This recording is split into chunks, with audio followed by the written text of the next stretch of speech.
don't punch, you move, and you execute. You understand? Here we go. Stop cheating yourself. Okay. The Marine Corps' martial arts program has been around for about 10 years now. It's a combination of many different martial arts disciplines with one mind, any weapon as our motto. There's weapons all over the battlefield. It could be a helmet, it could be a knife, a rifle, or our hands. Anything on the battlefield can be a weapon of opportunity. All Marines, doesn't matter if you're an aviator or a female or a male or a grunt, we all are going to do this program. Every Marine going through Paris Island in San Diego has to go through 26.5 hours to get their first level tan belt. Everything we do, we tie to the core values of honor, courage, commitment. We're not just focused on fighting. We're focused on physical discipline of actually being in shape. We're focused on the mental discipline of honing your minds to be a warrior. And then we're also tying everything to character.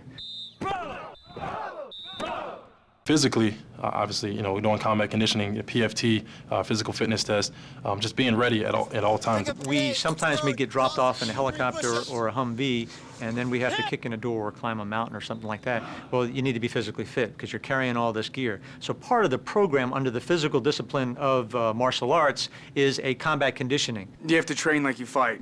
We're expecting guys to go out and use these techniques effectively in combat. So you class, then you listen, you understand?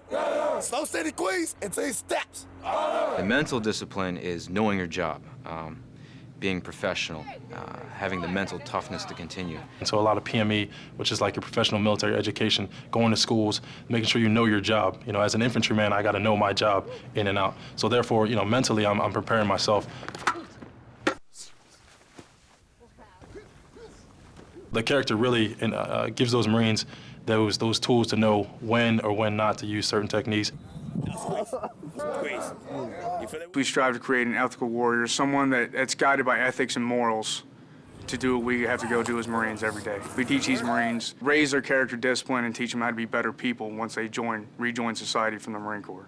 Go simple and easy, right?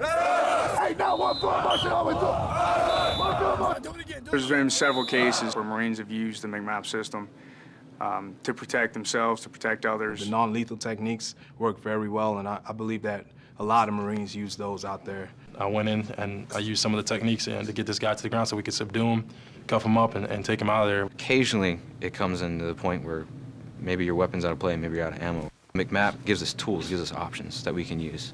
So now we can respond effectively to a wider variety of situations. It's all about survival, and it's all about being as physically fit as you can, morally straight as you possibly can to do the right thing.